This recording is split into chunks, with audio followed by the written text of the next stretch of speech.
ኢና አንዘልናሁ ፊ ለይለቲል ቀድር አለ። እኛ በዚች በተከበረችዋ ለይለቱል ቀድር ማለት አልቀድሩ ቢማዕና አሸሪፍ ወተዕዚም አው ቢማዕና አተቅዲር ወልቀዳኢ ተብሏል። ውሳኔ የሚወሰንባት ወይም የተላቀችው ሌሊት ላይ ቁርአንን አወረድ ነው። ወማ አድራከ ማ ለይለቱል ቀድር። ለይለቱል ቀድር ማወቅ ምን አስፈለገ? ማወቅ ትፈልጋለህ? ምን ለመስጠት? አላህ ትኩረት ለመስጠት ምን አሳወቀ አለ? ለይለቱል ቀድሪ ኸይሩ ሚን አልፊ ሸህር አለ። እሷ እኮ ማለት እቺ የተላቀችው ውዷ ሌሊት ከአንድ ሺህ ወር የምትበልጥ ናት። 1000 ወር አይደለም፣ ከ1000 ወር የሚበልጥ ነው የተባለው። የሚበልጥ ያን ቀን አላህ ከወፈቀ ከ1000 ወር የበለጠ ዒባዳ እንዳደረክ ይቆጠራል። በዛች ሌሊት ሰደቃ አውጥተህ ከሆነ ከ1000 ወር በላይ ሰደቃ እንዳወጣ ይቆጠራል ነው። ሱብሃንአላህ። የነብዩ ኡማ እድሜው ስንት ነው? ከ60 እስከ 70 እኮ ነው አቬሬጁ። ከዛም ያልፈው ለይለቱል ቀድር መቼ ነው የምትከሰተው? እቺን ማየት ጥሩ ነው። መቼ ነው ለይለቱል ቀድር የሚከሰተው? የአላህ መልእክተኛ አለይሂ ሰላቱ ወሰላም እንዳስታወቁን ከሆነ ለይለቱል ቀድር የምትወልቀው ከአምስቱ በአንዱ ምሽት ነው። ማለትም በጎዶሎ ቁጥሮች በ21 ወይም በ23 ወይም በ25 ወይም በ27 ወይም በ29።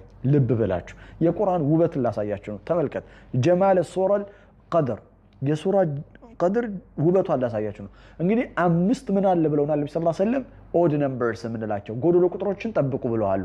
21ኛው 23ኛው 25ኛው እና 27ኛው እና 29ኛው እነዚህን ጠብቁ ተብለናል። ሱረቱል ቀድር በሚገርም ሁኔታ 5 አያዎች ነው ያሏት። ተመልከት። ቢስሚላሂር ረህማኒር ረሂም ኢና አንዘልናሁ ፊ ለይለቱል ቀድር ወማ አድራከ ማ ለይለቱል ቀድር ለይለቱል ቀድር ኸይሩ ሚን አልፊ ሸህር ተነዘሉል መላኢከቱ ወሩሁ ፊሃ ቢኢዝኒ ረቢሂም ሚን ኩሊ አምር።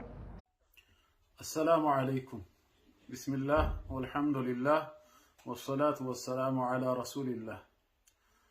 እንግዲህ በረመዳን ውስጥ ከሚሰሩ መልካም ስራዎች መካከል አንዱ ኢስቲግፋር ነው።